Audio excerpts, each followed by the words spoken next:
okay? See how you are. See how I roll. I went into labor on Labor Day. Yeah, and I really are. So it's my first kid. I was like, oh, yeah. It's my fault. I had to sit down at the office, and then I just, seen the agenda?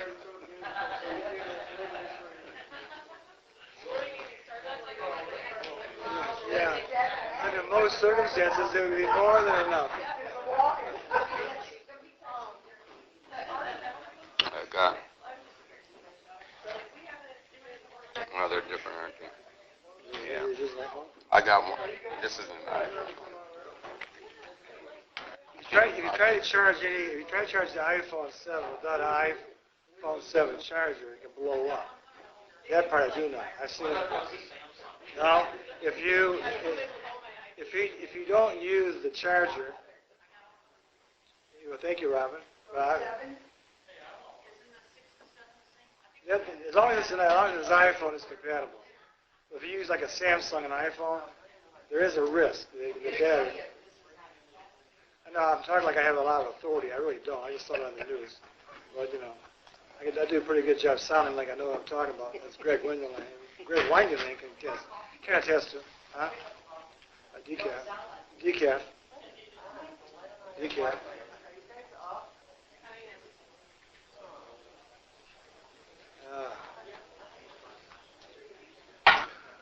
Monica. How are you doing? I'm worn out. What do you think I'm doing? Y'all killing me. Y'all killing your attorney over here. I'm sorry. Ford's cleaners over here. So this is over. I'm on vacation, so I'm so sorry. I'm going to California. You coming with me? Yeah, buddy. You can be in caboose. No, that's how you gonna put me. No, I'll go ahead. I'll let you sleep in a sleeper car. Yeah, gonna throw me in the caboose. Thank you. Who got that down here? Thank you, Mila. Oh yeah, Snickers for how I'm from. Oh yeah, Snickers. So Craig, that's okay. Greg Winderland didn't offer, so his first PD agreement's going down. Oh, did I say that out loud? I'm sorry, Greg. Oh, no.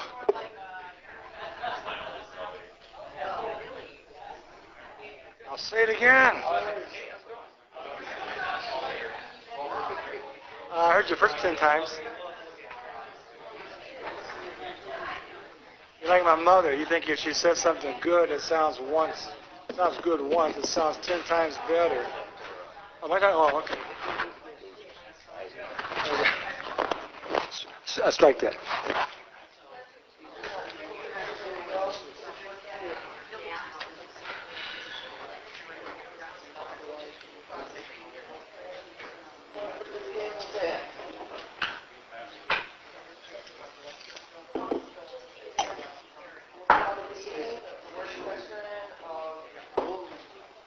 Turn on here.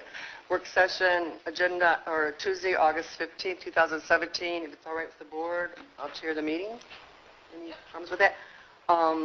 First item is discussion on special assessment districts. That was something that the board said that they wanted to talk about because, we've done a few little tweaks and changes.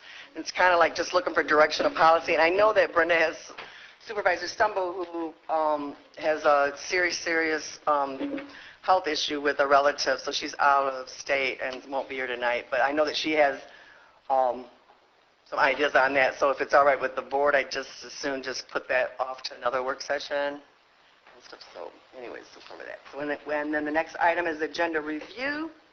So we'll just go to that with the understanding that we're going to be going into closed session, which I just found out today. That's the proper term and not executive session. So we'll change that in the future and also have the agenda reflect that in the minutes. It's actually, we'll be going to closed session. In my understanding, Attorney Winters, that will be around 6:15 when the attorney arrives, right? 6:15. 6:15, okay. Until then, we'll just proceed through the normal agenda review. And the first thing on the agenda is the minutes of the work session and regular meeting of July 18th, 2017. I don't know if you had a chance to take a look at those or any comments, changes, or questions. Hearing none, will the statements and checks or any comments or questions or concerns about that or the treasurer's report? Next, anything, next on the agenda is attorney's report and general legal update. Did you want to take time to do that now, Doug, since our agenda's so long? No, but I think what I'll do is, there is one that I will bring an update, and I will take a moment to do that during the regular meeting, and in regards to the status of 923 Ecourse Road, Forbes Cleaners. I think it should be discussed during the regular board meeting in case some people are not here right now. You can hear what I'm saying? Okay. Can you hear me now? Okay, well, okay. I'll do it at the regular meeting. So the attorney's indicated that he will do the legal update during the regular meeting and specifically update us on the Forbes Cleaners on Ecourse Road.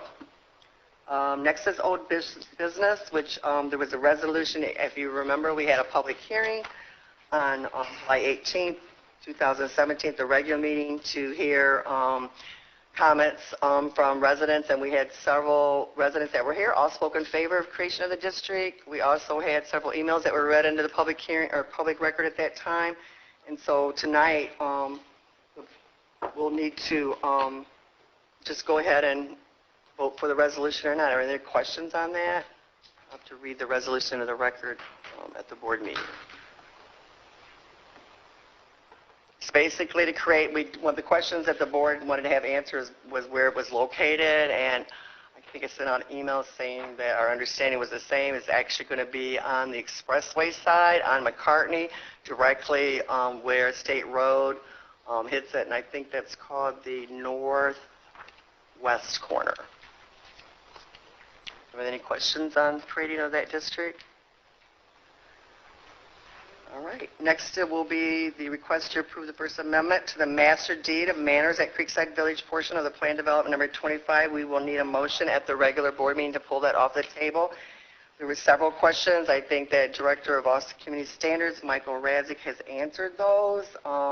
Specifically, some of them were related to whether the residents at Creekside Village South had any issues, and there was correspondence between Mike Radzik and myself and Rick Baker. It was CC'd to all the members of that board, and they said absolutely not. They thought that everything was fair, and that they felt that their only issue, which everyone's agreed to, was to build the same style houses, and the other issues was not an issue for them. Does anybody have any questions, or Mike have anything to add? I think everything that reasons we tabled for it have been answered. Next was request of Brian McCleary, Assistant Assessor, for the approval of the letter of agreement for sale of parcel K-11-13-330-001, which is located on State Street, to James Byrne in the amount of $800 plus closing costs. That was also tabled at the July 18, 2017 meeting. I know there's been different correspondence that's come back. I don't see Brian McCleary here. Oh, Brian! Brian McCleary, Deputy Assessor, is going to go ahead. Update us on what changed between the last meeting and this one. So Brenda and the board just wanted to have a chance to talk to Mr. Burns and discuss with them the property. We had basically negotiated the sale of the property as our procedure is for township-owned lots. And so this property is actually a 20-foot lot that's surrounded by A1 Auto on State Street. And we negotiated a sale, and then we wanted final approval. And the board wanted to just have Mr. Burns come to if they had any questions of him of that. Did the board have any questions of Mr. Burns? This is the one that's by the auto place. Right across from Yucca. I think if I remember right in the minutes, and I think it's also in there that board members were real concerned about the upkeep and overall general upkeep and the road. I don't know, does anybody else have anything to add? And was wondering if, I think one question of one trustee was, could we make that a condition of the sale, that the properties be cleaned up and the road not tracked with mud and whatever else people were concerned with? Yeah. I'm James Burns. I'm one of the members who owns the company. We bought a brush for one of our loaders many years ago, and at the request really of Yucca. We've taken care of that road for now 15 years. Whenever Yucca's asked us to do anything, we've cooperated with them. We buy their scrap. We've bought scrap vehicles from them. And we've never had really any complaints. If they've come over and asked us for anything, we've always, complied. So, I mean, if there's dirt in the road and we're notified, we have a brush on our we can put on one of our loaders, go up and down the road and clear it. I mean, I paid $5,800 for that brush, so we try to make use of it. Right. Thank you. Was there other questions from the board members in regards to issues tonight or was raised then? Madam Chair. Trustee Ross Williams? Okay, I guess that answered somewhat the question about the road and the brush, but what about the basic cleanup around the property itself? Is that something that you're willing to do or try and do, or?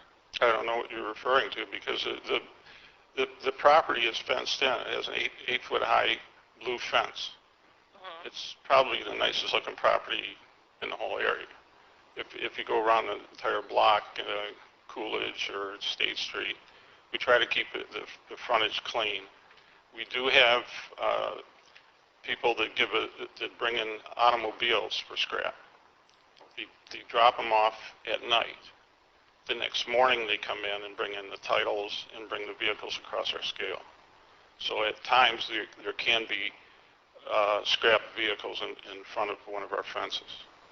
Okay. So just a clarification, you're saying there's no issues with any dirt on the road and no issues with the property? I mean, certainly there could be dirt on the road because we have trucks going in and out. I mean, that can always happen.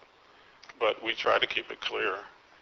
So Aaron, what I heard you say was that if there is an issue, if someone calls you, Yucca or whatever, you respond and take care of it. We And so that would be something that you... We take one of our employees gets in one of the loaders, we put the brush on the front, he wears a mask, and he goes up and down the street and clears it. Madam Chair. Yes, Trustee Gerald Rose. Mr. Burns, if you could just, for our knowledge and understanding, this piece of land that we're talking about, I know it's a small piece between two properties that you already own. Right. Currently, who is maintaining that property? We do. You are maintaining that property Yes. as a part of yours because it's Yes. between the two sections. It's all of yours. fenced in, actually. Okay. We thought we owned the property 10 years ago. We sent a letter out at that time trying to buy the property. There was a title search. We originally bought the property in 2001. There was 3 acres. We bought an additional 3 acres from the Glancy family. And when those 2 properties were being merged together, we found the one lot. And my attorney went through it and did a title search, found it belonged to the road commission. They didn't pay the taxes, so we thought it reverted over to the township at that time. We made an offer to buy it at that time. I thought it had been resolved through my attorney. It evidently wasn't, because it's come up now. Thank So you. we're trying to resolve it now.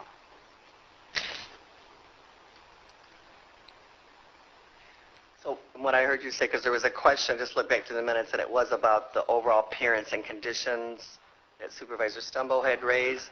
But what I heard you say, I haven't been out to the property, but what I heard you say was there's a fence and you really can't see in. I don't know, Treasurer Doe, do you go that way? Or I mean, maybe Director Castro could... We have an inspection every year. Okay. I mean, And they've never said...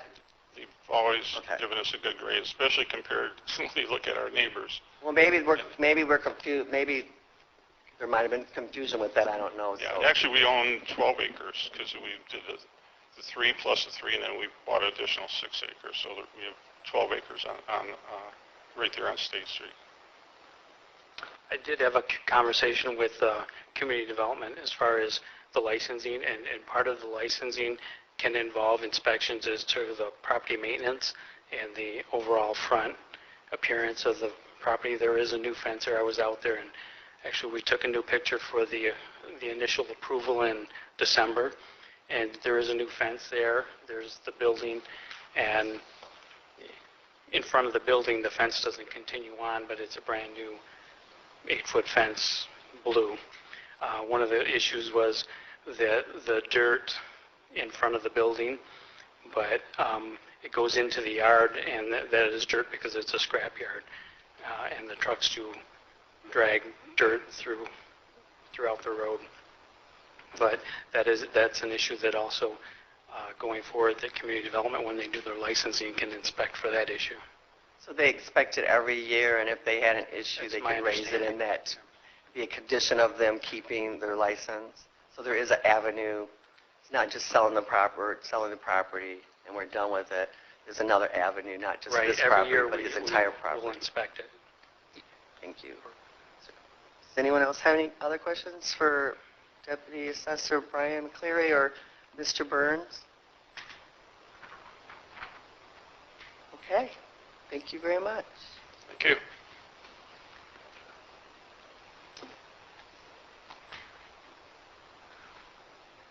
The next item on the agenda, as we review the agenda, is under old business, request of Karen Wallen, Human Resources, for approval to create and post an election specialist position, classification number 19 within the ASME bargaining unit. This also was tabled at the July 18, 2017 regular meeting.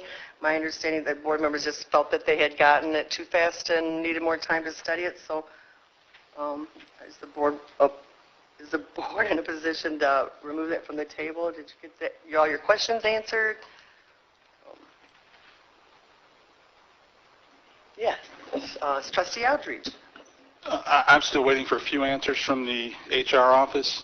Without her present this evening or the supervisor, if a vote's taken to remove it from the table, my vote will be no.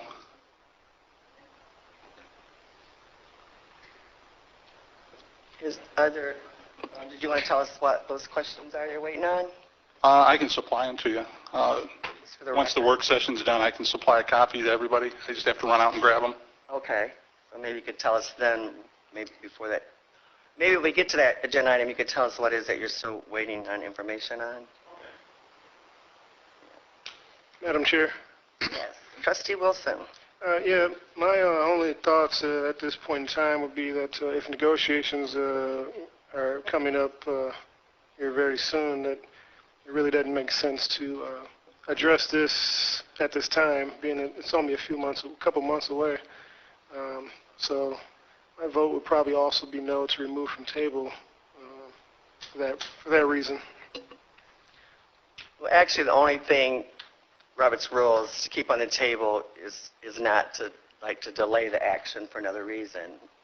It has to be something specific. So we probably, I would just say I would be in support of removing it from the table and at least having some kind of motion so we can discuss that on the record and then take a vote. I don't know, it's been a really, really long time. We were supposed to have a special meeting that didn't happen for a number of reasons, and I just think that just to settle the issue and move forward, and I know that I respect that Supervisor Summo isn't here, but we all know that she's clearly opposed to posting and creating this new position. I mean, she's made that quite, and Karen Wallen has actually sent something around to everybody in emails saying that she's now changed her position and that she wants us to wait to negotiations. So I guess the question to me is tonight, if we voted on it, we know you either have 4 yes votes or you know, and it doesn't, it is not going to be impacted to me whether Karen Wallen is here or not. And just to put it to rest, because there's a lot of confusion and things that have went on with the rest of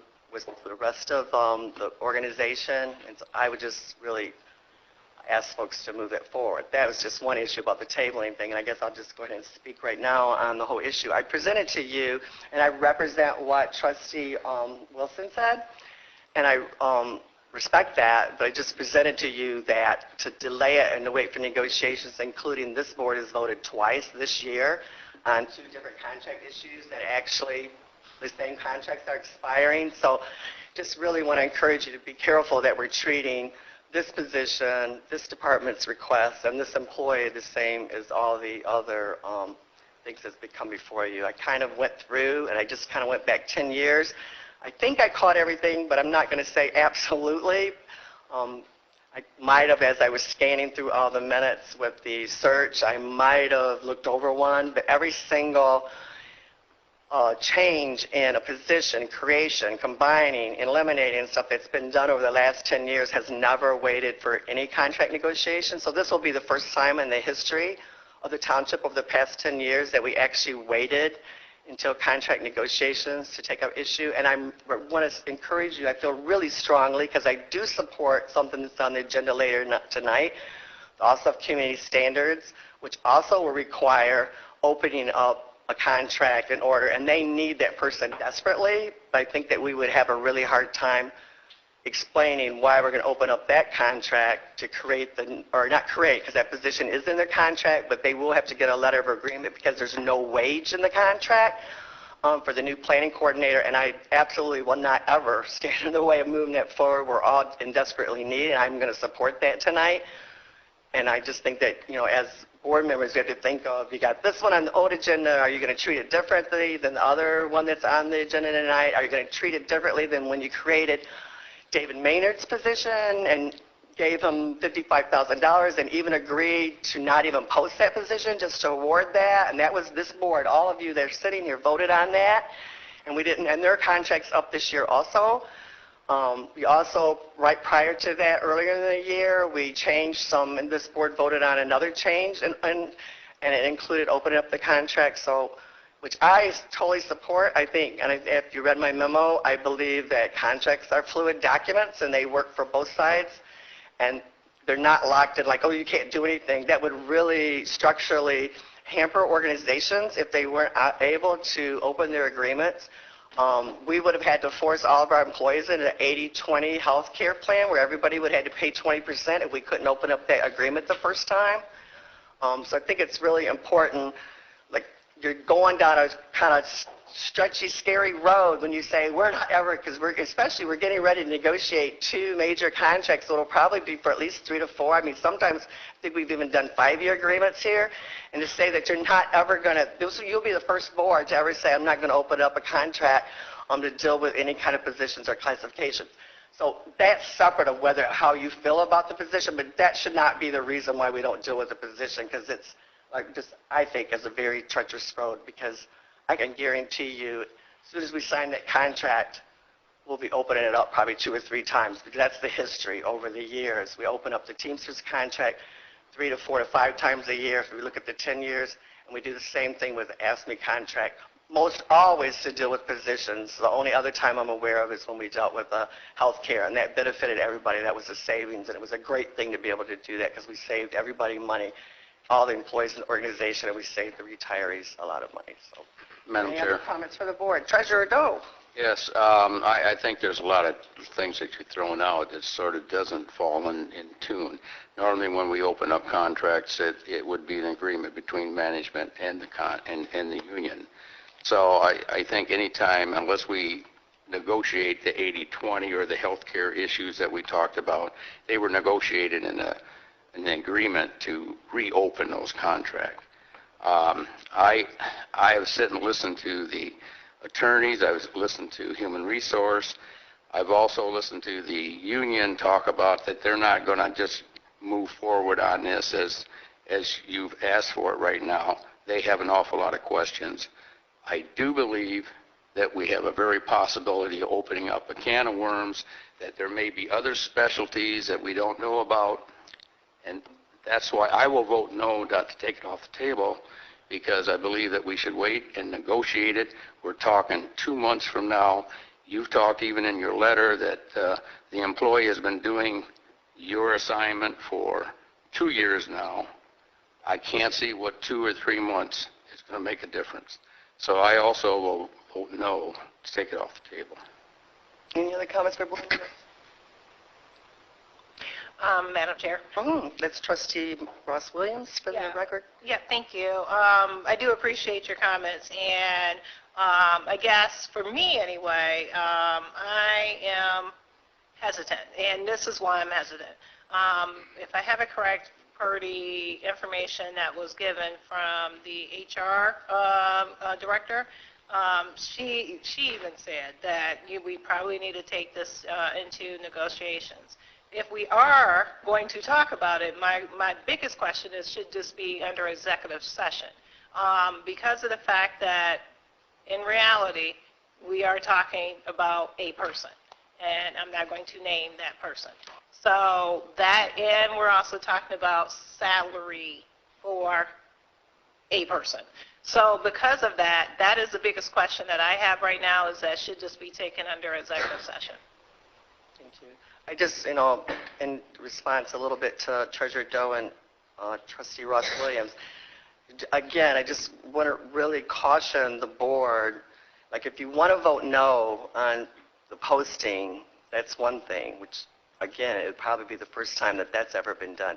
All the things that I listed and then the board, none of those had a letter of agreement ahead of time. We have one on the agenda tonight. We don't have a letter of agreement. What the board normally does, which is right, and I don't want to change that process, so that's what I'm asking you, is don't change the process. Vote your conscience on the position however you want. But keep the process, because we do not want to single out a separate department, a separate position, a separate individual, and treat them differently than all the ones that you had in 10 years.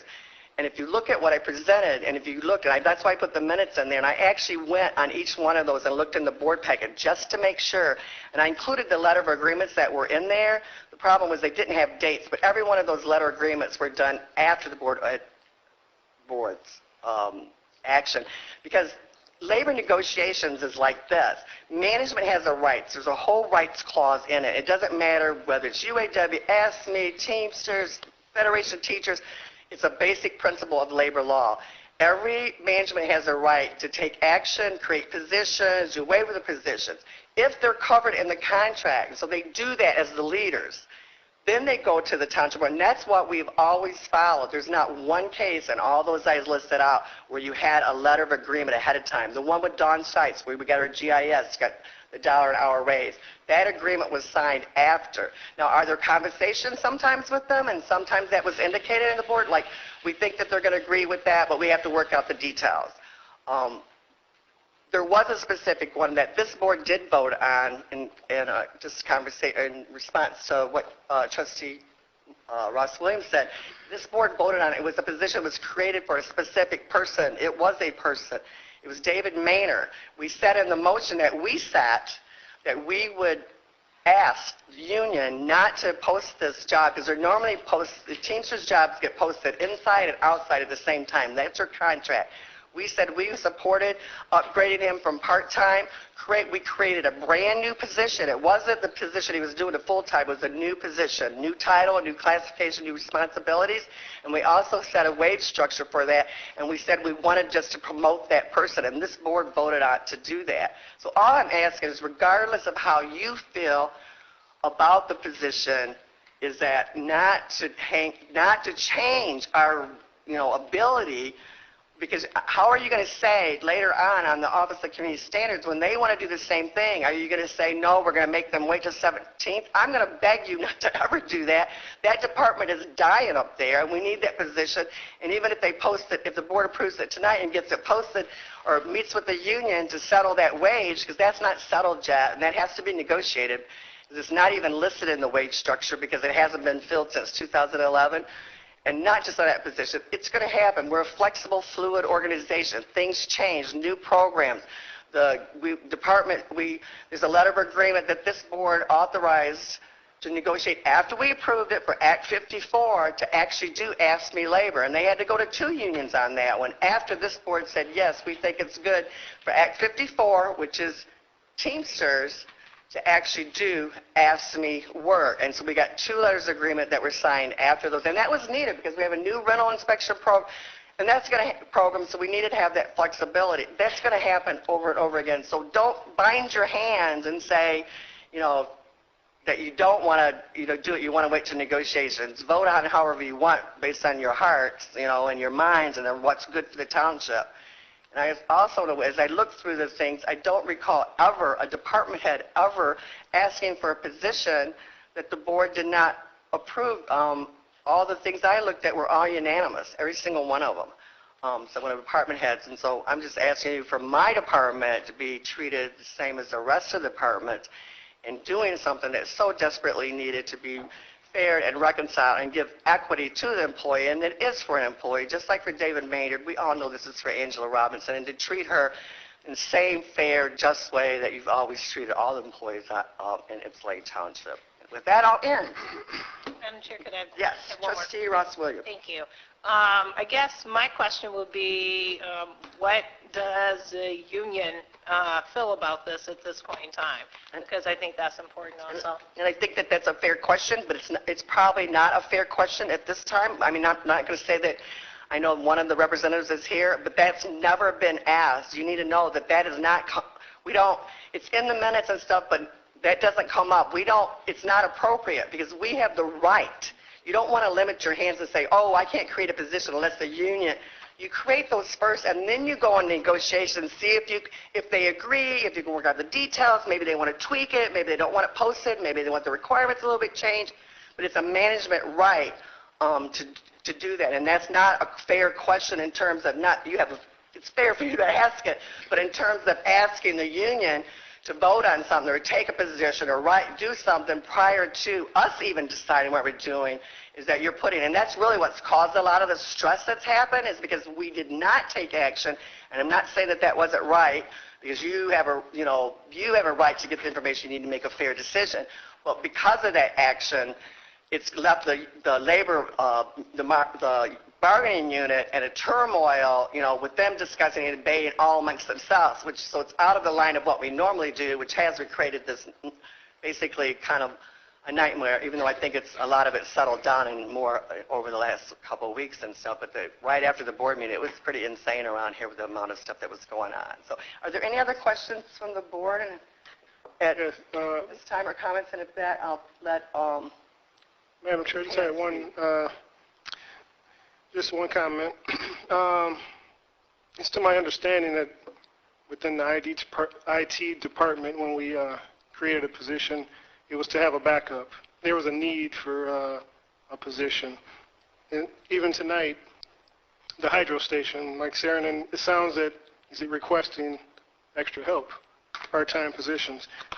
It doesn't sound like, and I don't believe that I've heard that the clerk's office is asking for something extra, like extra help. This is something that an employee has already been doing. On top of that, being labor-friendly as a board isn't always wages and benefits. Creating turmoil amongst the union members is not a good thing, and that's what this seems like it has done. That's the other reason I'm not in favor of creating this position at this time. It seems like this should be done at negotiations where we can really get since we can't get union representation here to hear what their take is what you just said. I got misunderstood. Okay, all right, sorry. It's here. She represents one side of the issue in the union. She's on the leadership. Those are reasons. I think this situation seems to be different is what I'm saying. And I just, in response to that, I know Mike Sarenen's position, if I'm not mistaken, are not in the bargaining unit. The one that I was speaking to is the Office of Community Standards Request, which is a position that Joe Lawson used to hold, and that is in the Teamsters bargaining unit, and tonight it's on our agenda, not to create the position because it still has a placeholder in the bargaining, on the contract. It doesn't have a wage because it wasn't here when they negotiated the last contract, so they didn't give it a wage. So we approved that tonight, and I think the request is some $1,000 or something. I think a $5,000 or $6,000 increase from 2011 or something. That will have to go to be with a signed letter of agreement with that Teamsters union. The building attendant or chief official is a management, so that's not one that's in there as far as that goes.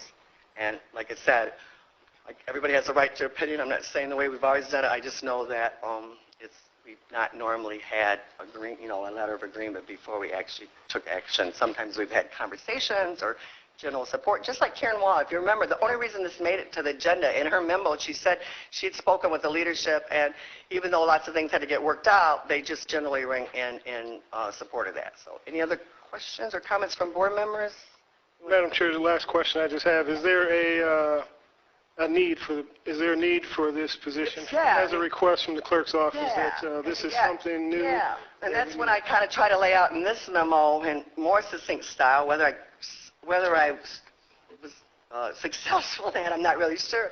But what I try to explain is that since 2015, when my office drastically changed in terms of who was in there with experience, the need did arise I, at that time, wanted to move forward, but internally, I did not have support of my fellow board members, and so they, at that time, and the union at that time, the leadership did not support that. So I can count. I didn't have 4 votes. I didn't move it forward. But I brought it forward. I have, if you ever wanted to see that, I have a huge amount of documentation, kind of just like on this one, the number of times, the actual posting, which is pretty much same as the posting that you got last time, job description, skills.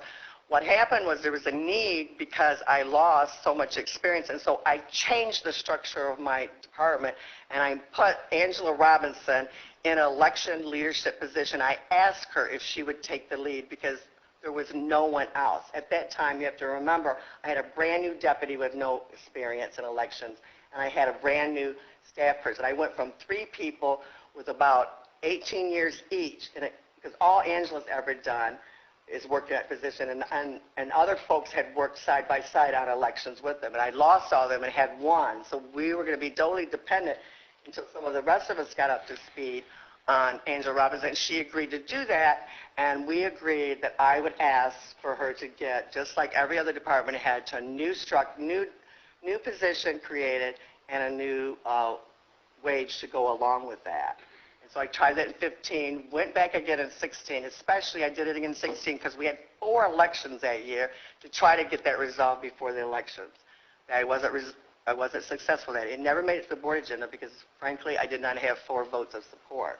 This time I brought it back, and if you recall in the minutes, or Brenda and I's exchange, Supervisor Stumble's exchange, her first response to me was, the definition of insanity is doing the same thing over and over and think it's going to be different. And what I told her at that time was that I thought because there was a new change in leadership that there was something different. So it wasn't doing it the same way. And we had a new board that perhaps had never seen this, and that perhaps there might be 4 votes on the board to say that, yes, Angela Robinson's doing something different.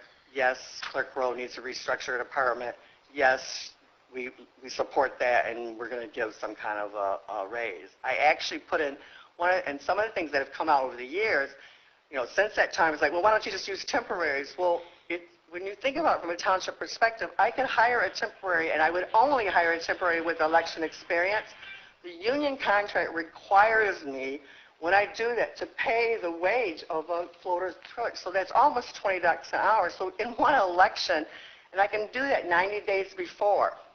To do that in one election, you're talking about $13,000 for one election. Last year I had 4. That would be 10, 20, 30, 40. That would be $52,000 that I can do technically legally, but it doesn't make any sense when I'm operating this way right now. I have people in my office.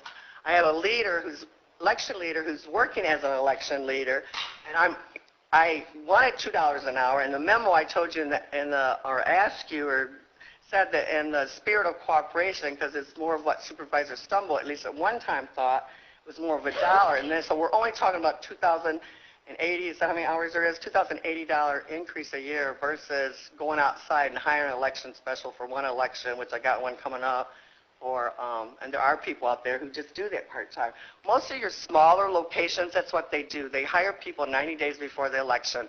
They come in and work the election, close up the election maybe 2 weeks after, and then maybe some of them actually have a person come in maybe half a day, 1 day a week, and just take care of the election stuff, keep it updated and stuff. But here we do have 3 full-time people, and I would really like to substitute that higher level position for the lower level position and have 1 leader, kind of election specialist, description, and 2 of the lower. That's what I'm asking. So. Any other questions from board members? Comments? And Madam Chair, I do have a Yes, Trustee Ross Williams. I really do actually appreciate your explanation. I really honestly do. My concern, and I know you spoke about management does have the right to create positions, is that the HR director email that said that we want to proceed with this with caution. That's where a big concern of mine lies. And I have to stick with that because basically, I don't want to end up taking us as a township down a slippery slope. That email pretty much kind of has a lot of importance to me. So. And I respect that. Madam Chair. Yes, Trustee Gerald Rowe. Just being a new board member, I really need to understand, and I actually asked this in an email back to Karen Wallen as well as the rest of the board members about why this position was different, because I want to know, like, factually and truthfully why this is different, so I can make an informed decision by myself with having all the information. And I still am lacking that understanding. Why is this different? Can someone tell me who served on this board why this is different? I don't know, did any board members want to respond to Trustee Gerald Rowe's question? Madam Chair, the only thing, in my opinion, right now at this point in time that makes it different in regards to, I guess, any previous positions that we have voted on since we have been on this board is I have yet to see the HR director weigh in saying that we might want to proceed with caution. That makes it different for me. Monica, I really appreciate you Madam Chair. me.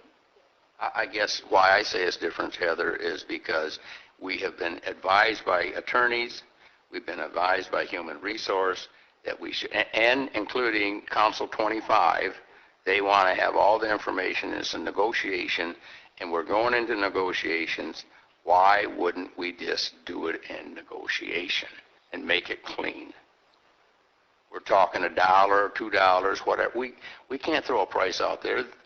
We don't know what the price should be as far as the increase. So I just don't understand what 2 months, if she's been doing it for 2 years, it was something that the deputy did for years and years, and now all of a sudden we have this extra person, which I'm not against, but I want to do it in negotiations, do it right.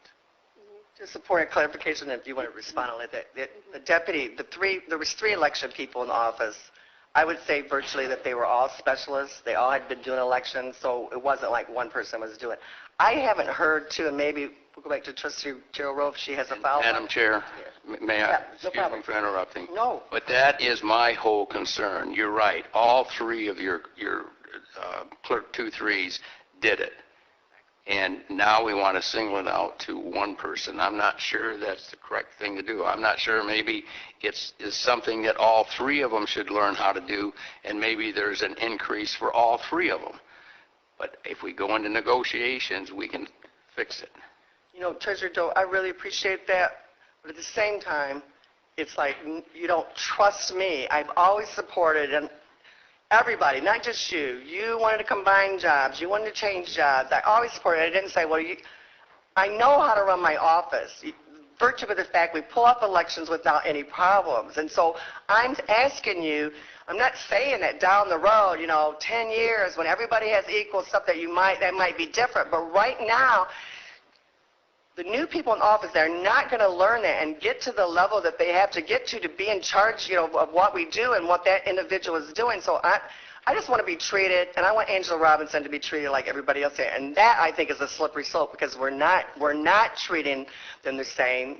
We're coming out with, we got to go to negotiations. No other employee, no other department head's ever been asked to do that. And I'm going to come back to Trustee Gerald because she would have a follow-up. And then maybe after that, the attorney can weigh in because I have not heard at the board meeting level any conversations. I've heard people quote several times that the attorney's taken a position. I've never heard the attorney in the past have a position. Maybe he has and no one ever asked him. Maybe this time they did ask. So maybe he can just clarify for the record about this position versus the IT position that we did. We created a brand new position, didn't even post it. They went to the, how he feels about tonight's position with the Office of Community Standards position. Is it okay to do that one with a wage change without going to the union?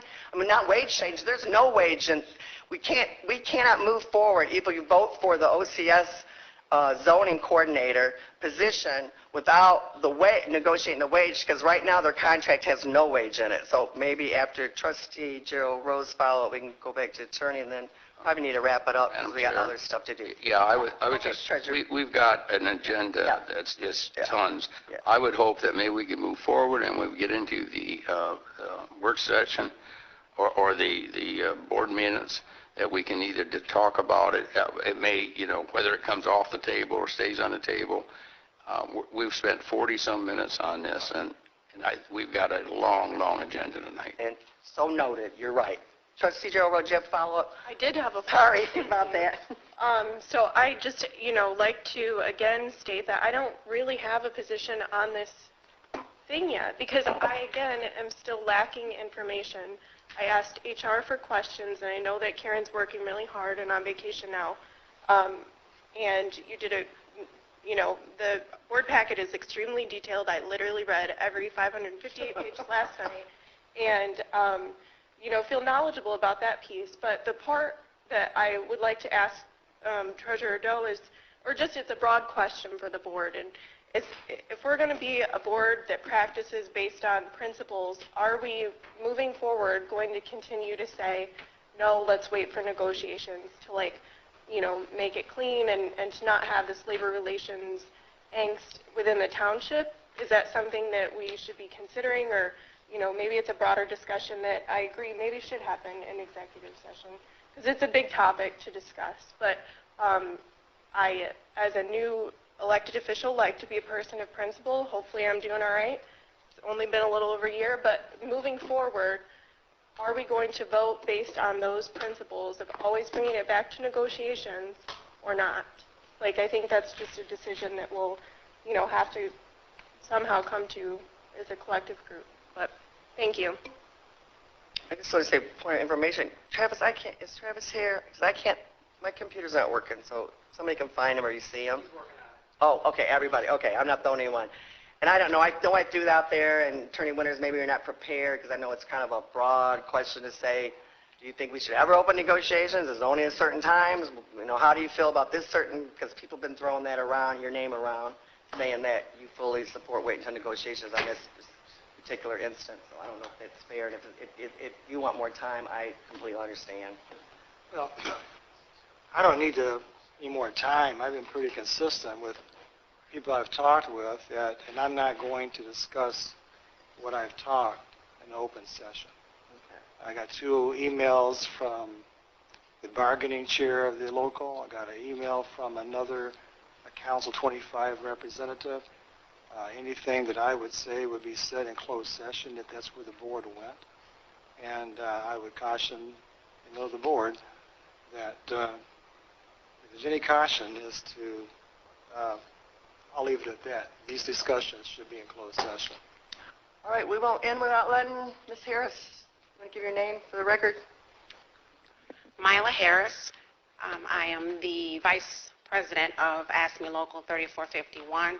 I am on the current Bargaining and Grievance Committee of Ypsilanti Township Chapter, but first and foremost, I am a 25-year ASME employee. I'm going to try to keep it brief. It's been a lot of discussion, and I'm just trying to remember each comment so that I can properly answer each one. As far as this position was brought to me at the time as chapter chair, and we immediately contacted Council 25 because all of our discussions outside of contract negotiations, Council 25 is always notified. In this situation, Council 25 was never notified. Clerk Rowe has been in contact with the current chapter chair only, and as of April 9th, August 9th, is when our chapter our Council 25 rep was informed of this particular position, and he emailed the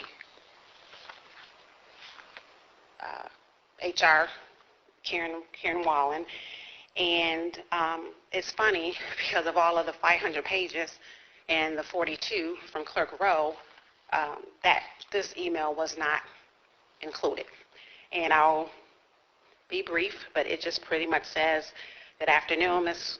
Wallen. I sent Ron an email yesterday indicating that I would not be available to meet on such a short notice. Sorry, I thought you were notified. I will schedule with Ron and the committee to discuss the township request and the union's concerns. After that, we will contact you. In the meantime, can you forward me all documentation about the new position that the township wants to create pay, job description, requirements, etc. Council 25 Legal also needs to look it over. In closing, I would ask that I am CC'd at the start of any conversation pertaining to wages, hours, and working conditions of the logo. What I also did not see in the packet was an email from our current chapter chair on Monday, August 7th, where he sent Human Resources an email in regards to this position, and it says, the union has received some concerns regarding this new position, and the B&G is still agreeable to the idea of the new position, but there are some issues that need clarification before we can give it our stamp of approval. If you care to meet with the union to discuss our concerns, please let me know. So when going forward, it was our understanding as AFSCME and to Council 25 that this position would continue to not be discussed outside of our council rep, and it was very disturbing to him not to be notified that this was back on the agenda to post. And he did indicate to our current chapter chair on Friday, August 11th, to recommend to the board to cease and desist, because the township needs to table the creation and posting of an election specialist position being discussed at the board meeting until all parties can meet. The employer must meet and discuss with the union any changes in wages, hours, and conditions of the employment. Those are mandatory subjects of bargaining. It's past practice, and it's the law. To answer Trustee Rowe's question in regards to why is this position different, it's not. The employee has been doing the position for approximately 20 years now. So I think I can answer your question and Trustee Monica's question at the same time. And that is our concern, is that we protect the position, not much as the employee. So if this position is what the employee has been doing the last 20 years, then that's the question.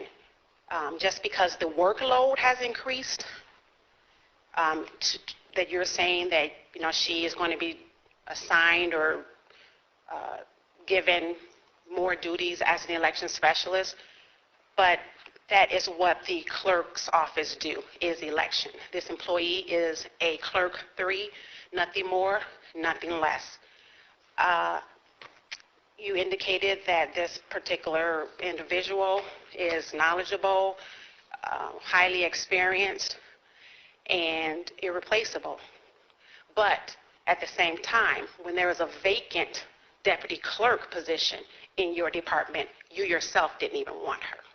Matter of fact, there were 2 employees with approximately 20 years of election experience that worked in your department, and not one did you select for your deputy clerk.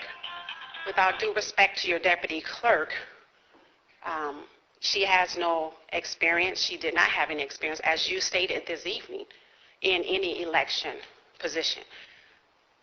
She's bright, she's smart, she's intelligent, and you may say, well, how do I know this? Because she's asked me. She I don't know what. Can you use names? Because I don't know what you're talking about. Your deputy clerk, you don't know the name? Lisa Garrett. She, I didn't know if you were talking about Amy or I'm saying that I can speak on her experience as far as being intelligent and smart. Well, I hired her. I think I know that. Okay, well, but then that's my point. But you yourself said that she had no experience. Your department is suffering because of your mismanagement, your lack of training your department. Your department has 3 clerk 3, floater 2, right? If one person is only able to do the election, then that's lack of training on your behalf, because they are supposed to be able to do all of the equal amount of work. Now, let's say if Angie decides to retire, you're back in the same position that your office is a shambles, right? That's the whole point. So, That's the whole point of the what point is position. that you don't train. This position, that's why you want to imply that we have agreed to contract new positions outside of contract negotiations. But I think you don't get it, is that council and ASME were in agreement. We were discussing. We have told you over and over that there are very concerns that we have in regards to this position. One is that this particular position will be assigning duties to other ASME employees. That is something that is a supervisory thing, that position. So if That's why we're wanting to negotiate it. And here's the thing. And ASME has done it before, Mila. You're aware of that. No, we have not. Now, the This is election going nowhere, specialist, so. no, it's not going anywhere because it's not going in you don't think it's going anywhere because it's not going in your favor. No, I mean by the conversations. No, not going okay, anywhere. so here's the So thing. maybe we can All wrap it I'm up in a saying, minute. no, but all I'm saying is that for the board to have it go to contract negotiations, because there's too many supervisory positions. This position, you're right, in other municipalities, they have election specialists, but guess what? They're not union. We did our research. They are not union. Now, the union isn't against creating a position or increase any wages for the employees, but it needs to be equal. Every department, they have all of their peak times. We have the treasurer's office doing peak time for taxes. They're doing the same work just like your employee. So then, are we supposed to have each supervisor, and that was suggested, each supervisor fight for their own employee? But guess what? That's not collective bargaining. That's not what we do. We don't have each supervisor contact the union for a merit raise for an individual. We are ASME strong, and we won't be bullied, we won't be intimidated, and we won't be satisfied until every employee and every wage and every new position is created equally. Thank you. Yeah. Any other comments or questions before we move on? Just want to say, because I have to defend my office, is that I think that we do a great job. We just ran the 2016 election because I got a great deputy. I have other staff that does things. But she has taken on, the whole point is to have a leadership role in the office.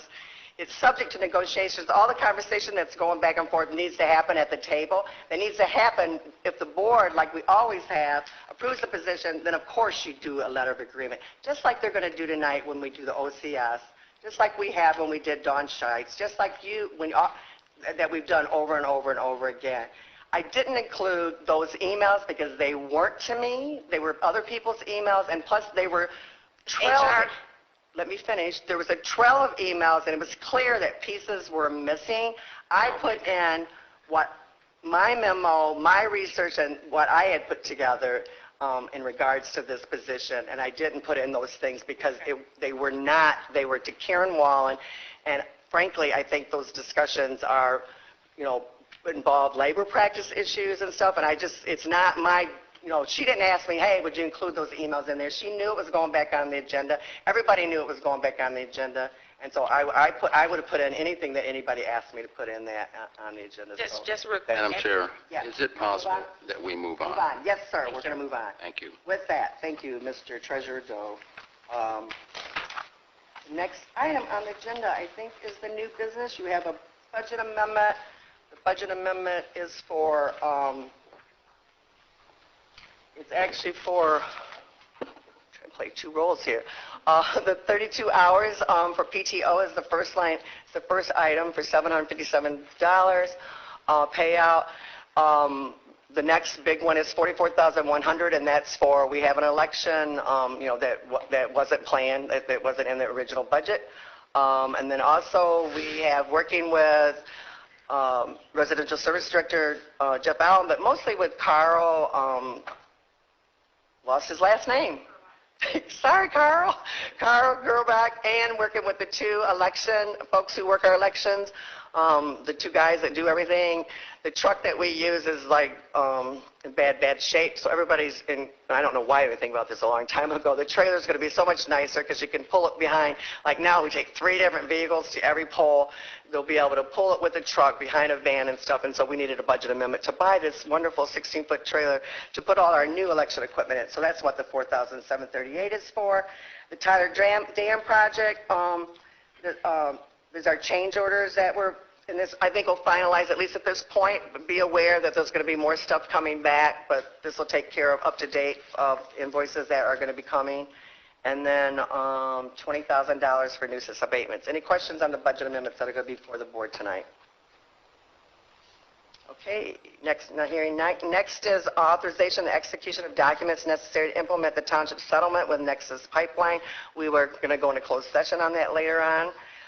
Number 3, under new business, the first reading of the Yucca sewer disposal service rates proposal, and it'll have to be 2 readings, one now, and then we'll at a later meeting to finalize. This ordinance takes 2 votes, so I'll take a roll call vote. I didn't know if you wanted to give a brief overview, Director Castro, on the request for the sewer rates. Does anybody have any questions? Do you want to hear from the director? Yes, they do. They're going, yes. So we have Director Castro, Director of YCUA. Thanks for coming. Thank you for wanting to hear me. Good evening, everybody. YCUA is requesting your consideration for a change in ordinance increasing the Township Division sewer rate 4% effective October 1st, 2017. In your materials, a draft Township sewer ordinance as well as budget highlights related to the September 1st, 2017-18 YCUA's fiscal budget. I'm anticipating at the YCUA Board of Commissioners meeting on August 23rd that the board will consider a recommendation to the Board of Trustees for a sewer rate increase of 4%. At the same time, the YCUA board will consider a water rate increase of 3.2% to Township Division customers. The Great Lakes Water Authority has increased YCUA's water rate 3.2% that went into effect July 1st, 2017. The combined effect of these rate adjustments would be a 3.52% increase on a Township Division customers' monthly water and sewer bill. A spreadsheet detailing these effects of these adjustments is included in your materials. As an example, a minimum user in the township would see an increase on a bi-monthly water and sewer bill of $2.03.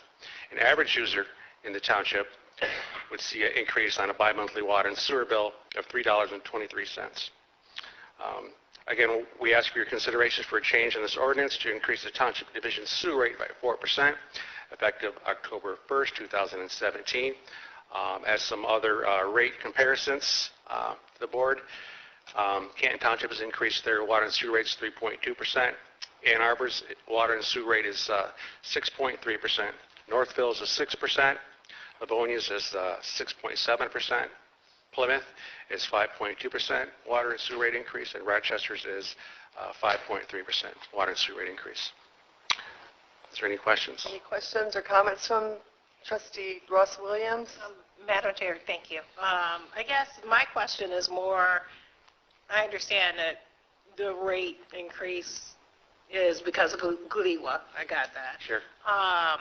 My question is more along the lines of, I guess because this is the first time if I have it correct, that I am voting on one of these. So I want to make sure I have clarification. What type of programs exist for people who may have issues paying their water or sewer bills? Do we have those type of programs with Yucca, and what are they? Yes, there are a few programs. One of the most recent one was as far as our new lease agreement with the Great Lakes Water Authority. There is a fund set aside for each county, and when we have those issues with customers, they call us, and then we have a representative from the Great Lakes Water Authority that come in with one of these staffs that I have appointed from YCUA. They sit together and evaluate the concerns that the customer has and evaluate what's best for them, and we try to get them the help that we can. That's one of the wonderful things from the Great Lakes Water Authority, that they put, I believe, $4 million aside, and there's a nice little chunk for Washtenaw County, so that's working out great. Okay. And I guess the other question I have is, I know obviously this one is close to, if you add both of them, it's close to 7%, but I guess, is with GLEWA, right, is it estimated, right, that their increases will be in this area? So in this case, it's close to 7%, I guess, but are they estimating anywhere from 4 to 7% increases on a regular basis, or? Actually, if I could just correct you real quick, the combined effect is 3.52% and 7%. You put those together and kind of like divide it by 2, but. Yeah, I got you, understand. The Great Lakes Water Authority will most likely increase their rates a minimum of 4% every year, forever. Our increase was 5.2% at the beginning of the year, but since MDEQ and the EPA has required Flint to stay with the Great Lakes Water Authority, that decreased our rate by 2%, which we're very thankful for, as well as YCWA manages its water storage very excellent during peak flows. Okay. All right. Well, thank you. And I do appreciate the job that Yucca does. It's just, I have some concerns about the GLEWA increases. Yep. Thank you. Are there any other comments or questions for Director Castro? All right. Moving on to the next agenda items, we have request of the approval of the Tyler Road trestle replacement and dam modification contract between YCWA and Ypsilanti Township. One of the things that we discovered was that we'd went through a whole lot of different presentations to the board, where the board authorized us to go into work and allow YCWA to bid the contract out. We agreed to pay our part for $1.7 million, and we'd done all those things, and everything went according to plan. The thing that we didn't do was sign and approve an actual agreement that gave us the complete, unquestionable authority, even though all of us involved didn't think that we have the authority, but this will just sign the agreement and to pay them what we've been, to continue with what we agreed to on 2 different times the board adopted motions or approved motions that indicated that we were going to go into business with YCWA to handle the project, to save us all money, and that they would bid us out and that we'd pay our part. So, you want to add something, Director Allen? Thank you, and I said it better myself. All right. So that's why that's before you tonight, is just to tie up loose ends, I's and T's. And we think that we're going to be back somewhere. The Water Resource Commission has taken bids, and he's on vacation to bring back the total, the rest of the amount, which it appears, I don't want to say too much, promising that we're going to be within or even under what we projected. Actually, and also on the website, if you've seen it, the notices are going out from the Water Resource Commission on both Whispering Pines, which is a small, and actually for the Tyler Pond. In that notice that's going to every resident that's going to be in that new Tyler Dam Drain District, which is going to be going out shortly, it has in there a note that says Ypsilanti Township Board, as we talk, will not be passing that assessment on, that we will be paying that out of the general fund. So they actually, the Water Resource Commissioner, put that on there. It's on the hearing, but they have to follow the legal process of creating the district and having the board, the determination. And so everything's moving forward. The district has formally, legally been created, and now they're assessing, which is actually going to be a zero assessment, but still the Road Commission, MDOT, us, and I think that's it, all pay their part, and then the township board will be bringing back that total amount for the board to pay to the Water Resource Commission, who's going to be kind of doing the same thing on another portion of it, like Yucca's been doing, and we'll have to pay them and have a, I don't know where we'll do with the contract, where they'll bill us and give us the invoices, and we'll pay them to pick up the residents' portion of the total amount. So, any questions? Thank you for your patience on that. Next on the agenda is another Director Allen's item. It's Resolution 2017-19 Connecting Community Grants. My understanding is Jeff's come up, or Director Allen's come up with a great possibility, and that we have to do this by a certain deadline, so we got to adopt the resolution tonight to move it forward. Correct. Director Allen. Correct. Thank you, Madam Chair. Chair, yeah. Chair for the day. Yes, it's Connecting Communities. That's funded through Washtenaw County Parks and Rec. Every year that they have this available, I apply for it.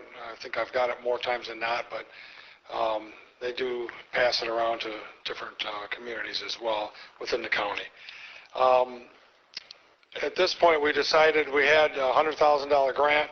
We looked at a couple of places, and it was way over that dollar amount, and we thought it'd be better to keep a project that we can add to, keep the dollars down so it doesn't cost us a lot, and then hopefully the next step or a couple steps further, we can get down to Rawsonville Road.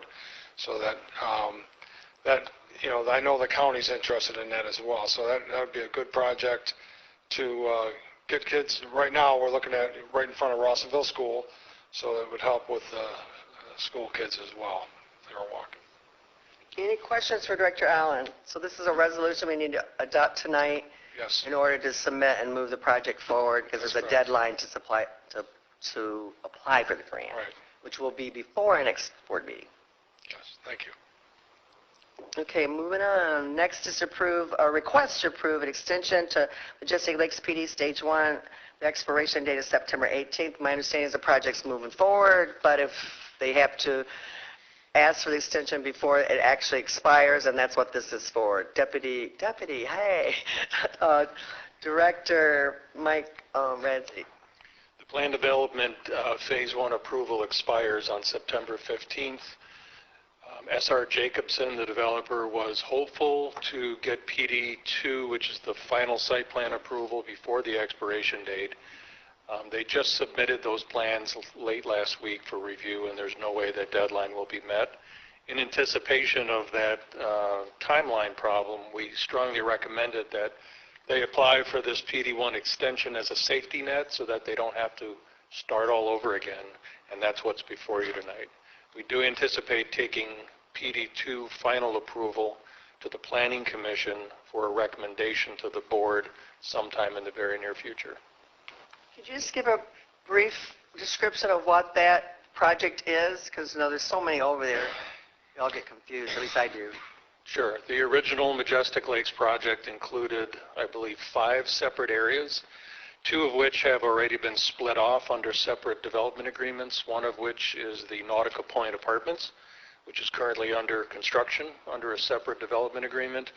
And then there's another single-family portion known as Lakewood Estates that is also under construction by Lombardo Homes, and in fact, they're almost sold out and finished building. So the 3 remaining portions of this project, this planned development, that still need final approval are the ponds at Majestic Lakes, which is the continuation of the housing development along Textile Road right at Huron River Drive. And then 2 other sections near the Nautical Point apartment complex. They're both site condos, single-family homes. One's called the Village at Majestic Lakes. The other one's called, I think, Lakewood Estates. And the builders for those 3 sections have not officially been identified, but we believe Lombardo will be probably building in at least the village portion of that Majestic Lakes project. Any other questions or comments? Mike, does Lombardo have any interest in building in the other portions, or they haven't really said yet? Or That's Trustee Wilson, for the record. If I read between the lines at our last meeting, I think they have interest in the 2 single-family site condo portions in the Tuttle Hill Merritt area, but no interest on the north end of the ponds, if you will, off Textile Road. thanks. You're welcome. Any other questions or comments? Okay, we're going to move on. Number 7, under new business, is a request authorization of human resources to fill the chief building official position, which was recently vacated. Did you want to say something, Director Radzi? Just briefly, as the board knows, this position was vacated by resignation on July 28th, just a couple of weeks ago. It was unplanned and unexpected. This is an incredibly important position for the township. This is the building official that interprets all of the state building codes, makes those decisions, and manages and oversees the entire building department, as well as managing the housing and business inspection program for single-family homes and for multifamily rental properties. It's very important that we attract a good pool of highly qualified candidates to select from. This is a non-union management position. In terms of salary, Human Resources completed a salary survey. It's strongly recommended that we adjust the salary in accordance with the current market in our applicable area. The salary survey conducted by Karen Wallen indicated that the current average was a little over 82,000, and the current mean was 86,000. And the comparable jurisdictions are those cities and townships that are smaller than us, that pay more than us, some larger than us that pay approximately the same. So she's recommending a range of 78,000 to 83,000. So the request is to approve the position to be determined through that range through the human resource process with a ceiling not to exceed $83,000, which would put us in a competitive position to be able to attract qualified candidates for the position. Any other questions or comments? Matt, Trustee Rowe. Thank you. This is a little broader of a discussion. I see Doug's like glaring at me now, but we talked about it earlier. And it's just a broader topic, I think, for the township board to consider. But in both of the job postings that are in our packet tonight, they just use language that I think maybe should be revised to be more ADA friendly. Like one of the bullet points is must have good hearing, clear speech, and ability to perform visual inspections. And upon learning way too much about the ADA, I think maybe that language is a little dated. And rather than focusing on the recommended practice is to focus on what your outcome is, not the process. So like if I was colorblind, could I apply for this position? So just a broader discussion, but I think that looking at our job postings now and moving forward, making them more ADA friendly, and how to do that. That's all. Duly noted, and I will relay those comments to Human Resources. Thank you. Any other comments or questions? I do. Yeah, oh, I'm sorry. You did say that. Trustee Eldridge, thank you. What is the current salary that we paid to our last official? And if you don't have it, that's okay. I'm guessing it's less than what's being recommended. I believe it was mid-70s. However, I will note that we filled that position a little over 2 years ago. I think we had a total of 3, maybe 4 applicants to choose from. We actually went out twice. The first time we had no applicants. We made a slight salary adjustment and attracted 3 or 4. And we selected what we considered to be the best of those that applied. We are interested in doing better, I think, attracting a much broader, larger pool of qualified candidates to choose from. And in order to do that, we have to be able to compete with other municipalities in our area. In the job description that's coming up next, or the job request, the following one, Yes. those comparisons are listed for us to see. However, they're not with this job. Even though it's mentioned, there's nothing for us to visually look at. Is there a way we can get copies of those? I'm sorry. The comparisons that you used to arrive at 78 to 83? It's on the spreadsheet in your packet. The left-hand side is the planning job. The right-hand side is the building official job. Did I only see the one? It's on one sheet. They're the same. One sheet. She does a comparison I of didn't both. have it wide enough on my screen then. If I had a connection. She surveyed both positions for all of the jurisdictions. Some, like for instance, Pittsfield Township, which is our closest neighbor, does employ a building official, but they contract for the planning job, and so there was no comparison. Pittsfield is currently at $88,194 for the same job. Their population is just under 35,000, about 20,000 less than us. And so that goes to the second question. Have we looked at contracting this position rather than hiring it? I have not asked for contract rates for this position, although I think in general to get a full-time person in here 40-plus hours a week, which with the ACM project in progress, several hotel developments, and all the other things that are coming our way. We had some good news today from another potential large commercial project here in the township that has scheduled a pre-application meeting, or we're scheduling it. We really need someone here at a salaried director's level to be available, like I am, pretty much 24/7 as things occur. I don't know what it would cost to contract those services out, but I think it would be way more than the total benefit package for this position. For instance, our current interim arrangement for the planning coordinator's job, essentially through Carlisle Workman, is the equivalent of what we were paying the planning director for 3 days a week. So I think to do that full time like that under a contract arrangement, I'm educated guessing would probably cost considerably more, but if you wish, I could reach out and get some numbers. My only concern is the high end of the salary, and that simply by throwing out a higher salary, we make the assumption we'll get a better qualified candidate. I just worry about that. Well, we're hoping to attract a healthy pool of candidates from which to choose, not just 3 or 4 people, as that was our experience 2.5 years ago. Thank you. You're welcome. Trustee Ross Williams? Madam Chair, thank you. And maybe this explains this, because when I saw it, I'm like, okay, it seems like a lot of experience. But under the required experience, it says 10 years management experience, inclusive of 5 years supervisory responsibility and a work group required. Is that why? Does that justify that salary or the salary that is sought to be paid for this individual? Because, 10 years of managing experience, it kind of cuts out a lot of candidates, honestly. So, I'm assuming that was done in order to make sure that you're just getting high-quality candidates, correct or no? I believe so, Okay. although the qualifications for the position are consistent with what it's been.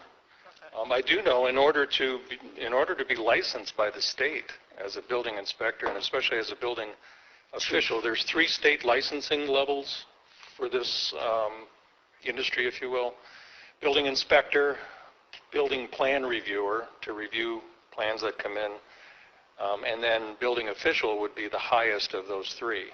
In order to become a building inspector, you must have worked in that field as a licensed person at a high level for X number of years in order to even be qualified to take the test to become state certified. Okay. For building official, it's even more, and I believe for state licensing for building official, it includes some level of management supervisory experience in that trade. So I think the qualifications would be aligned with what's required to become state licensed to perform those functions under state law. Because the person in that job is acting to enforce and interpret state law, state code. One of the things I know, I see this as comparable to like the assessing director, because the state requires you to have certain qualifications and stuff, and what happens is you have a very limited market to pull from, and therefore, if you get them, you have to pay more, because the level of requirements that the state puts on it is really, really high, and it's way above what our normal Act 54 folks have. So I've become more in tune with exactly what you're saying lately, and in talking to people in the field. The state, a couple of years ago, they changed the requirements to become licensed for these building certifications to the point where you'll notice in a field of applicants, you're not going to get quote-unquote younger folks in their 20s and 30s in general, because they're not old enough to have the experience and their credentials to be licensed by the state. You tend to attract people that are a little bit more advanced, that have a lot of trade experience in that industry before they can even be qualified to work for a municipality. any other questions or comments? All right, thank you. Next is the planning coordinator position that's before you. It's a request to authorize the Human Resources Department to fill the planning and development coordinator position. This is the one that I talked, and we'll let Director Rezek speak. This is the one I spoke to. Actually, I did a little research and got some information from Mike Rezek today that it's actually in that contract, but it doesn't have a wage with it because it actually hasn't been filled. And when last contract, because it wasn't there, they just kept it in the bargaining unit as a list. Like if you actually look at their contract, but there's no wage, so they will, if approved, have to go back and negotiate the wage with the union tonight, or after tonight. I won't pretend to be able to speak for Human Resources, but when I talked with Karen Wallen about wanting to fill this position, she indicated that the position remains a position within the Teamster labor contract framework, but that there was no salary range, and I believe she told me it was because all the salary ranges in the Teamster contract were eliminated at some point in the past. And Well, so- actually what they did, just, sorry to interrupt, but what they did was they used to have a range for each position, and what they did in the last contract was they gave everybody whatever they negotiated in that contract. So the contract lists out, presents the IT person makes, whatever they make, just one number. And then, as the contract went on, whatever the percentage raises, that would just roll up from there. Anyone that wasn't in a position that was in the bargaining unit, that was in the contract listed, they didn't put anything by it, and this position was one of them. So it says planning, whatever it does, planning Planning and development coordinator.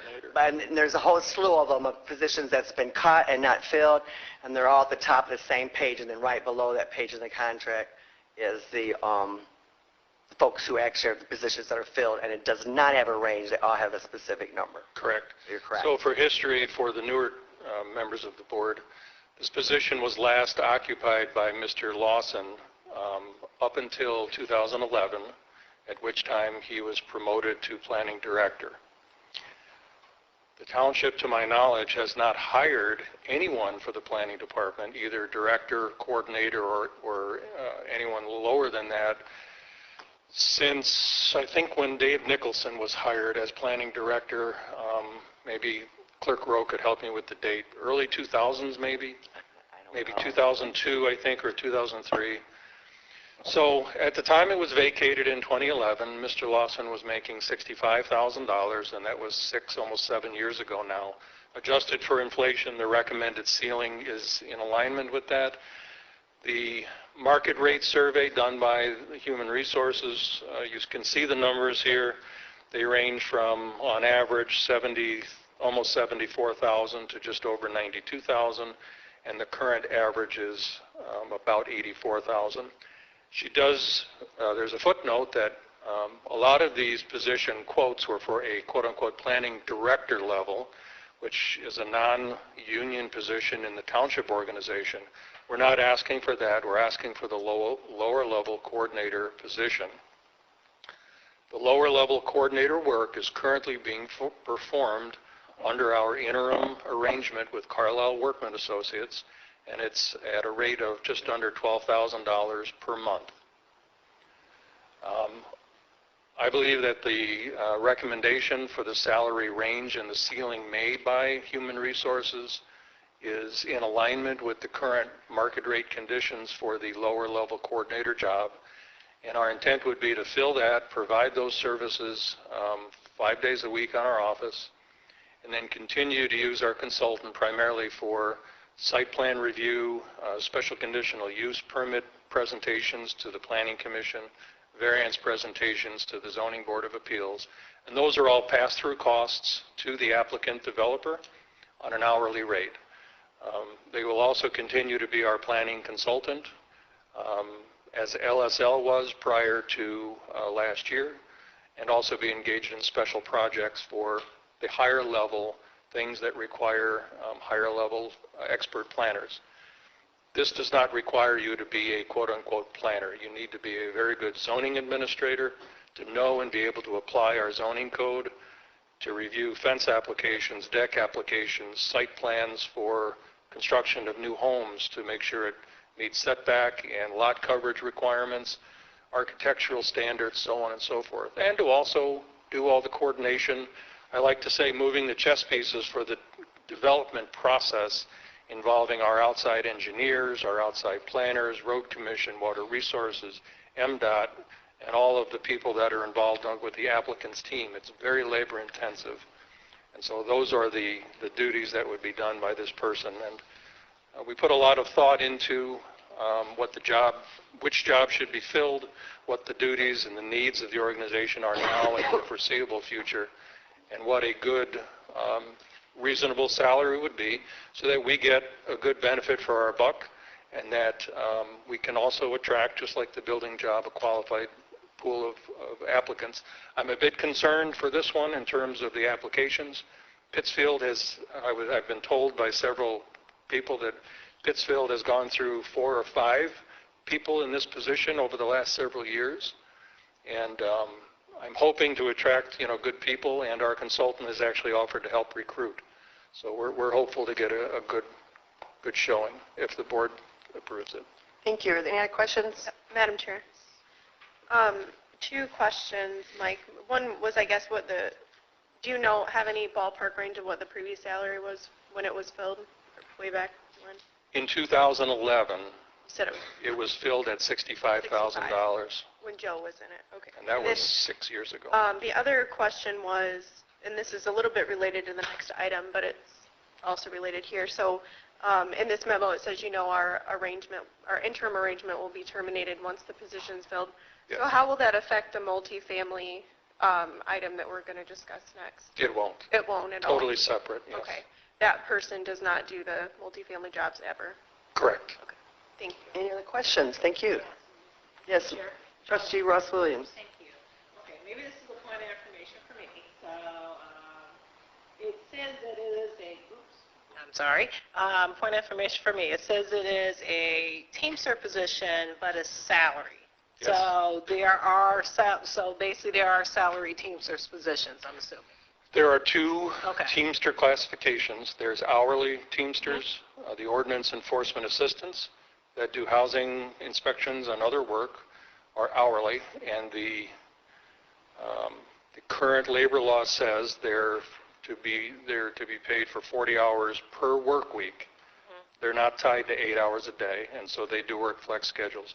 But anything more than 40 hours in a week, they get overtime. Okay. This is a different Teamster classification that is strictly salary, not tied to 40 hours a week. Got you. All right. They're not eligible for overtime. Okay, thank you. And then that answers that question. I have one more. And I know you were talking about the fact that Pittsfield Township have hired, and unfortunately 4 people have left. This is just a suggestion. When it comes into the job description, particularly in the essential qualifications, functions, and KSAs, I would put a little bit more detail on that, specifically in this case, because of the fact that the salary is going to be on the higher end, maybe even what type of education, whether it's associates or bachelor's or whatever else have you. So that will narrow down your applicant pool also to the highly qualified candidates. That's a suggestion. Just a point of information, it is, I probably got to flip it over Okay, to did the I see page. it?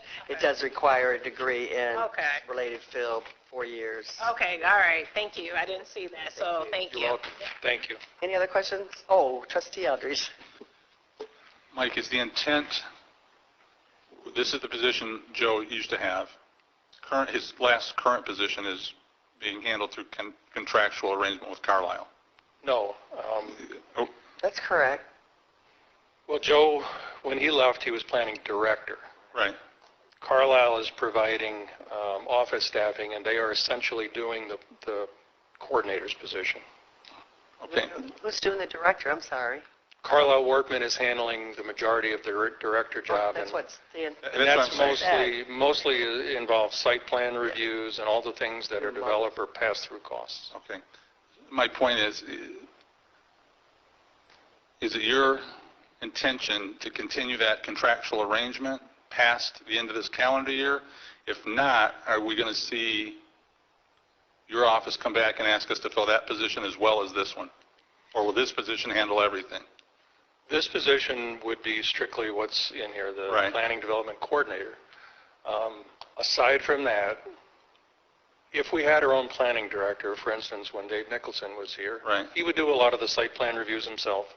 He would do a lot of the special land use permit researches for the planning commission himself. That work is currently being done by the consultant and would continue to be done by the consultant. And I would not anticipate coming back to you and asking to fill the director's position in addition to this one. If we assume for a moment a $70,000 salary for this one, Okay. and whatever we contract for Carlisle to handle those other portions, would that exceed the total we're paying them right now to do all of this? My question, I guess, is, are we better off just doing what we're doing, because when we combine the two, it may be more cost effective, and we don't have to worry about employees leaving and redoing this process because we have a company that's there and will provide stability along with experience? I'm not sure I understand. Are you suggesting that we take the coordinator's job and the planning director's job and handle them both through the consultant? Yeah, I mean, aren't they kind of doing that right now, handling both of these positions for that $12,000 a month? Or was it, I forget the number you Yes, gave. but it's kind of shaky, But though. I'll tell I you guess I'm just exactly. saying, if we continue the contractual agreement, are we further ahead than trying to hire someone and still pay them to do portions of the job? When you combine those two, the contracted services we may pay, plus a permanent salary, plus all the legacy costs that go with that, are we not better off doing what we're doing right now and staying with that moving forward? I guess in response to that, I would say the current interim office arrangement, they are very, very good at what they do, but we're only getting them 3 days a week. I can tell you, if you spent a week up there just observing, you will see we need someone full-time. I could ask them how much more it would cost to almost double the amount of time they're giving us, but I don't think we could afford it. So the 3 days a week currently is not enough, is what you're saying? Correct. And it's We not need someone full-time. And I would just say, from my perspective, because Brendan and Supervisor Stumma are always, because you get a lot of calls in, and we get them sometimes, and we send them up, and people are waiting because the person's not in. Like one recently was on a garage, and they're thinking about selling it, and they wanted to know what the zoning was. Brendan and I ended up doing all the research and figuring it out, because the person was proceeding with a closure on it, and Megan from Carlisle did come back and confirm. We were kind of proud of ourselves that we had the right answer from zoning. But it's daily. It's really, really busy. I asked Michael Radzik the same thing today, but I was kind of from a different perspective as you, as Trustee Eldridge, is like, wouldn't we be better doing the management position, maybe paying a little bit more, and then have them do everything that this coordinator's doing and then some, and then when we needed to, because we are moving too fast, and even when Joe was in it, and even when Nichols is in it, when you get really, really busy, one person, frankly even two, there was a time when we had a director and the zoning person, and you still outsourced, some of the bigger site plans and stuff to folks. So that was my question, which I think is kind of along with yours. Can we hire someone at a higher level, better descriptions, pay them down, and then use and have them? And part of it too is like having someone here every day, because people come to the counter or they come to us, and then we call up there, and tomorrow, and they get an answer, but then tomorrow they got a follow-up question. Well, now you got a different person, because we don't have the same person from Carlisle Workman all the time. So we really need a person full-time, 40 hours a week, whether, I would fully support doing the bigger job for more money and just having them work down, and then that way they could do more.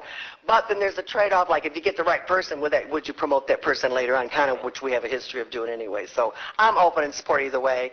I know they need a 40-hour person. I need a 40-hour person, because, all of us, because when they can't get their answer upstairs, they're calling Supervisor Stumbo, and they're calling Clerk Lovejoy Rowe, and then we're digging through the zoning ordinance and the history, trying to get an answer to a person that we can then verify later with the Carlisle Workman specialist later on.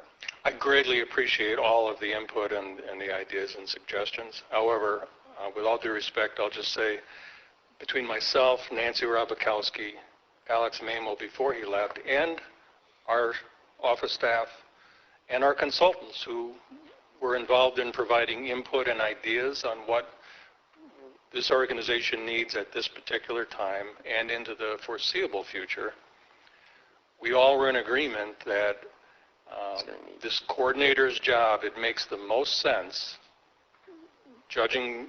being judged by the people that are there experiencing and dealing with it firsthand, to fill this position now, that the consultants are doing a very good job and will continue to do a very good job with that higher level work. We've always had planning consultants on staff, even when we had a full-time director and a full-time coordinator. When Mr. Nicholson was with us and Joe Lawson was the coordinator, we also had a full-time paid intern and a planning consultant, LSL. And it was extraordinarily busy, and it was humming, and there was nobody slacking off. It was, they were knuckle down doing the job. It's getting back to that now with all the things going on. And so, like I said, with all due respect, we considered all these options. I don't think the same person can do both jobs. It's just too much, too busy. And it makes more sense for us now to do it the way it's been recommended. But again, it's the board's decision, and we're definitely open to your input and your suggestions. Any other comments? No, the basis for my question is when we did this contract before, I just remember I went back and checked. We said it was going to be cost neutral. And so just by adding another position and still contracting out, we're probably not cost neutral. But I'll get with you between because I know these gentlemen are here now. Sorry, Nance. Well, it was cost neutral for the price of the planning director's compensation package when we did it. We did not need a budget amendment in order to enter into the interim office arrangement. Madam Chair, I just have one question real quick. Will this position help the township in regards to new development that may come up in the future? And specifically, what I'm saying is that obviously the township is beginning hopefully a growth period, right? And so with that growth period, as in probably, I'm assuming other communities, you have to have certain levels, employees in place in order to facilitate that growth. So will this position actually work for that purpose? I believe so, yes. Any other comments or questions? Our guests are here to go into closed session. Is that it? All right. The board at this time would entertain a motion. So moved. Let's read it. Let's read it into the record, folks, just for... We'll entertain a motion to enter into closed session pursuant to MCL 15.268, Section 8, subparagraph H of the Open Meetings Act to consider material exempt from discussion or disclosure by state or federal statute, specifically legal opinions dated August 10, 2017, which are protected by the Freedom of Information Act as it pertains to the proposed Nexus gas transmission line. I had a motion by Trustee Eldridge, who Support. supported by Doe. We'll do a roll call vote. Sorry, I'm trying to play two hats here.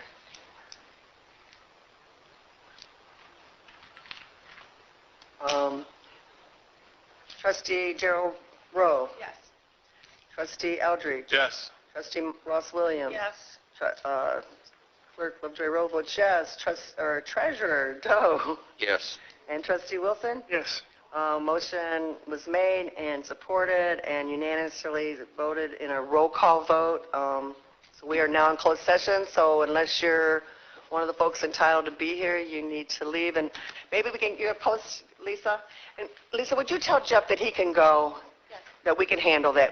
Jeff had several items on the agenda, and, he's having tremendous, so we'll handle him. He can go home. So, all right. You got the floor, Attorney Winters.